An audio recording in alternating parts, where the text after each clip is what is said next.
미라클모닝 애청자 여러분 안녕하십니까? 오늘은 지금은 하루에 4번, 8번의 포옹을 할 때입니다. 안아줄 때입니다 라는 제목으로 말씀을 같이 나누겠습니다. 지금은 코로나 백신이 절대적으로 필요한 때입니다. 세계 각국마다 코로나 백신을 확보했다, 이해가 가기 전에 접종을 시작한다 라는 신문방송 기사가 대서특필되고 있습니다. 우리나라는 아직은 백신 확보를 못한 것 같습니다. 백신 없이 혹독한 이 겨울을 지나야 할 것 같습니다. 제가 퀴즈를 하나 내겠습니다. 이 약은 무슨 약일까요? 이 약은 전혀 부작용이 없습니다. 아니, 오히려 혈액순환까지도 도와줍니다. 이것이야말로 가장 완벽한 백신입니다. 약입니다. 처방전은 이렇습니다. 하루에 한 번씩 식전 30분이든 식후 30분이든 꼭 해야 합니다. 자주 할수록 좋습니다. 이것은 무슨 약일까요? 그것은 바로 포옹입니다. 껴안아 주는 것입니다. 사람들은 이 포옹을 허그 테라피라고 부르기도 합니다. 포옹의 신비로운 힘은 특히 아이들에게 쉽게 발견됩니다. 조산아로 태어난 아기들이 이른바 캥거루 케어라는 방법으로 따뜻한 포옹과 보살핌을 받았을 때 빠르게 회복하여 정상적인 패턴을 되찾았다는 연구 결과는 이미 잘 알려져 있습니다. 다른 연구에서도 성장 과정에서 부모의 따뜻한 포옹을 받은 아이일수록 감성이 풍부하고 능력이 뛰어나며 다른 사람들에게 훨씬 덜 공격적인 것으로 나타나고 있습니다. 그러니까 포옹은 단순히 순간의 기분만 좋게 만들어주는 것이 아니라 우리의 몸과 마음에 여러 긍정적인 영향을 미친다는 사실을 알 수가 있습니다. 요즘은 반가운 사람을 만나도 코로나 바이러스 때문에 주먹 인사나 팔꿈치 인사를 하곤 합니다만 보통 우리는 악수를 했죠. 악수를 합니다. 새로운 사람을 만나 관계를 형성하기 위한 출발의 신호는 바로 악수일 것입니다. 그런데 포옹은 충분히 친밀한 사이에서 정서적 교감을 나누거나 더욱 깊은 유대감을 느끼기 위한 가장 완성도 높은 비언어적 소통 방법이라고 말합니다. 사실 포옹은 강력한 치유의 힘을 가지고 있습니다.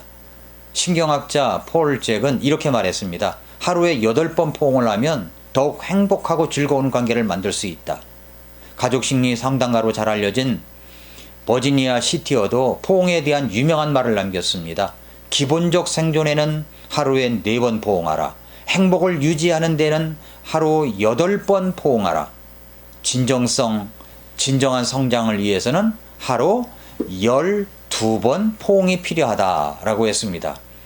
포옹 횟수의 비밀은 바로 옥시토신에 있습니다. 포옹만으로도 사랑의 호르몬이라고 불리는 옥시토신이 더 많이 생산이 됩니다.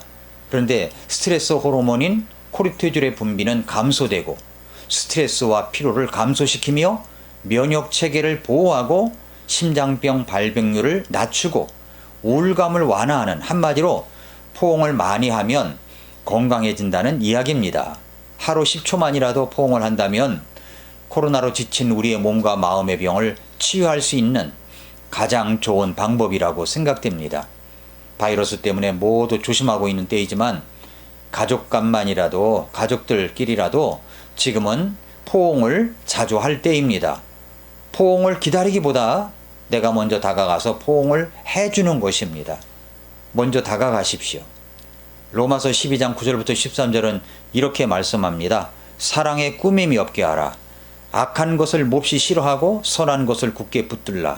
형제의 사랑으로 서로 친절하게 애정을 가지고 서로 먼저 존중하며 일을 게을리하지 말고 영이 뜨거운 가운데 주를 섬기며 소망 중에 기뻐하고 환난 중에 인내하며 늘 절박하게 기도하고 성도들의 필요에 따라 나누어지며 손님 대접하기를 힘쓰라 라고 말씀을 하셨습니다. 사실 로마서는 사람을 변화시키는 책입니다. 로마서를 읽어보신 적이 있을 것입니다. 로마서는 어떤 책이라고 생각하십니까? 다른 성경도 그렇지만 특별히 로마서는 사람을 변화시키는 책입니다. 실제로 역사 속의 많은 인물들이 로마서의 영향을 받았습니다. 그리고 변화되었습니다. 예를 들어서 마틴 루터가 그랬습니다. 종교개혁자였죠. 이 마틴 루터, 그는 하나님을 잘 섬기려고 노력한 카톨릭 수도사였습니다. 고행을 통해 하나님께 나아가려고 로마의 성계단 성당 내에 있는 빌라도의 계단을 맨무릎으로 피 흘리며 오르기도 했지만 평안을 느낄 수가 없었습니다.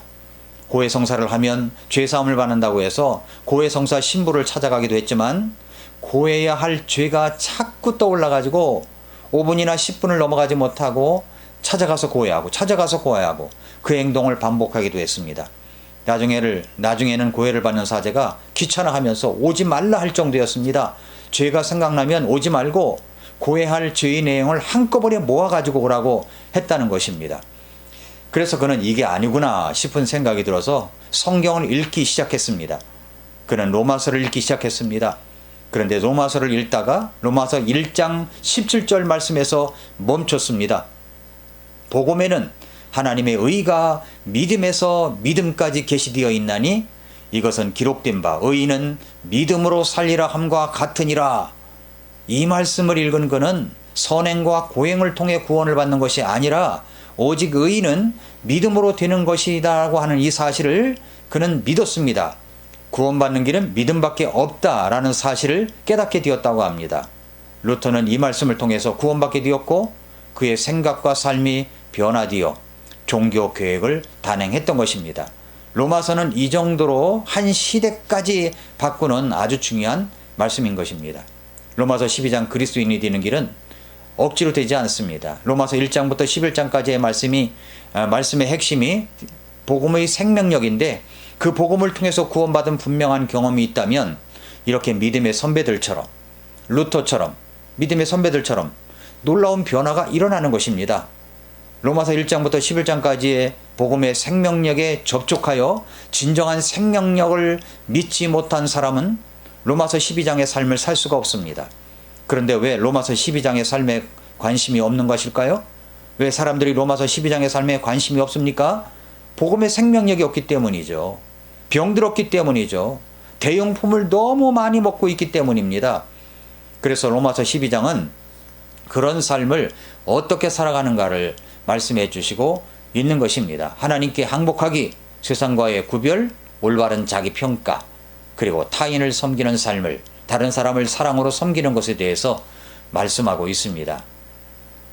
방금 읽었던 로마서 12장 9절부터 13절의 말씀은 다른 사람을 사랑하는 삶에 대해서, 타인을 섬기고 사랑하는 삶에 대해서 말씀하고 있습니다. 진정한 그리스도인이라면 혼자서 살아가는 사람이 아닙니다. 그래서 하나님께서 교회라고 하는 주님의 이 공동체를 주셨습니다. 교회라고 하는 것은 우리 예수님께서 이 땅에서 세워주신 유일한 주님의 기관입니다. 그렇다면 주님의 몸된 교회 안에서 우리는 서로를 향하여, 믿는 자 속에서 서로를 향하여 어떤 자세와 태도로 생활해야 할까요? 주님의 몸된 교회 안에서 우리는 서로를 향하여 어떤 자세와 태도로 생활해야 할까요? 그것은 먼저 꾸밈 없는 사랑으로 안아주어야 합니다. 섬겨야 합니다. 꾸밈 없는 사랑으로 섬겨야 합니다. 사랑에 꾸밈이 없게 하라. 악한 것을 몹시 싫어하고 선한 것을 굳게 붙들라. 형제의 사랑으로 서로 친절하게 애정을 가지고 서로 먼저 존중하며, 우리가 내 옆에 있는 지체를 대할 때 꾸밈이 없는 사랑으로 대해야 변화의 역사가 일어나고 상대방도 살고 나도 살아나는 역사가 있는 것입니다. 이상한 일은 사랑하면, 내가 먼저 다가가 포옹을 시작하면, 손을 내밀어 섬기기 시작하면 그때부터 그 사람이 변한다는 것입니다. 나도 변하고요. 교회에서나 학교에서나 직장에서나 죽어가는 사람들이 있습니다. 얼굴이 죽어 있어요. 얼굴이. 귀가 죽어 있습니다. 그 원인을 조사해 보면 사랑받지 못한 사람들이 대부분입니다. 사랑을 하면 그때부터 기가 살아납니다. 자신감이 생깁니다. 담대해집니다. 자신감이 넘치고 얼굴이 밝은 사람들을 보면 사랑받는 아이들입니다. 포옹을 많이 받는 아이들입니다. 어떤 가정의 부인들은 기가 팍 죽어 있습니다. 왜 그렇습니까? 이게 다 남편에게 사랑받지 못해서 그렇습니다. 자녀를 사랑해주고 아내를 품어주기만 하면 죽었던 영혼이 살아나고 그 속에서 강력한 힘이 나타나는 것입니다. 우리 성도님들은 누가 사랑해 줍니까? 하나님께서 사랑해 주십니다. 하나님께서 나를 사랑하시는데 누가 나를 건드리겠느냐라는 마음으로 살아가는 사람들은 담대하게 살아갈 수가 있습니다. 그리고 그 공동체를 따뜻하게 만들어 갈 수 있는 것입니다. 구절을 한번 다시 보십시오. 사랑에 꾸밈이 없게 하라. 악한 것을 몹시 싫어하고 선한 것을 굳게 붙들라. 자, 악한 것을 몹시 싫어하고 선한 것을 굳게 붙들라고 했습니다. 이 말은 다른 말로 바꾸면 이렇게 생각할 수 있는 거예요. 악한 것을 혐오하라는 거예요. 그리고 좋은 것은 딱 달라붙어 있으라는 말씀입니다. 어떤 사람은 이제 개고기를 싫어하죠. 개고기. 싫어하는 정도가 아니라 아주 혐오합니다. 어떤 사람은 뱀을 싫어합니다. 아마 목에 감는 뱀이라고 할지라도 그것을 보면은 소리치며 도망갈 것입니다. 그렇게 악을 보면 혐오하라는 말씀입니다. 악에 대한 우리의 반응은 그것을 미워하고 혐오하며 소름 끼쳐하는, 거기서부터 도망쳐 나오라는 것을 말씀하고 있습니다. 구절 말씀을 다른 말로 풀어서 이야기한다면 이렇게 말할 수가 있죠. 모든 불경건한 것들을 혐오하며 사악한 것들에 대해서 몸서리치며 돌아서라. 몸서리치며 돌아서라는 거예요. 악을 혐오하고 선한 것을 굳게 꽉 붙들라. 그러면서 로마서 12장 10절은 형제의 사랑으로 서로 친절하게 애정을 가지고 서로 먼저 존중해 주라고 말씀합니다. 생존하기 위해서는 하루 4번의 포옹이 필요합니다.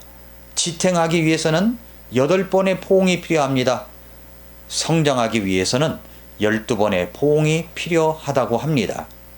오늘 여러분은 필요한 몫의 포옹을 받았습니까? 요즘은 정말 생존에 필요한 포옹이 필요할 때입니다. 그만한 사랑이 필요할 때입니다. 오늘 여러분의 아이들을 안아주셨습니까? 오늘 여러분의 부모님을 안아드렸습니까? 오늘 여러분의 사랑하는 배우자를 안아주셨습니까? 포옹은 우리의 외모를 아름답게 해줍니다. 밝게 해줍니다. 안아주십시오. 껴안아 주십시오. 사랑하는 성도 여러분, 로마서 12장 그리스도인이 되는 것은 먼저 다른 사람을 사랑으로 섬기는 것입니다. 사랑에 꾸밈이 없어야 됩니다. 진정성이 있어야 됩니다. 악한 것은 혐오하고 몸소리치며 돌아서는 것입니다. 서로 친절하십시오. 애정을 가지고 서로 먼저, 내가 먼저 기다리지 말고 먼저 존중해 주십시오. 서로를 안아주십시오. 오늘 여러분의 포옹이 필요한 사람은 누구일까요? 그 사람을 꼭 안아주시기를 바랍니다. 오늘도 미라클 모닝입니다.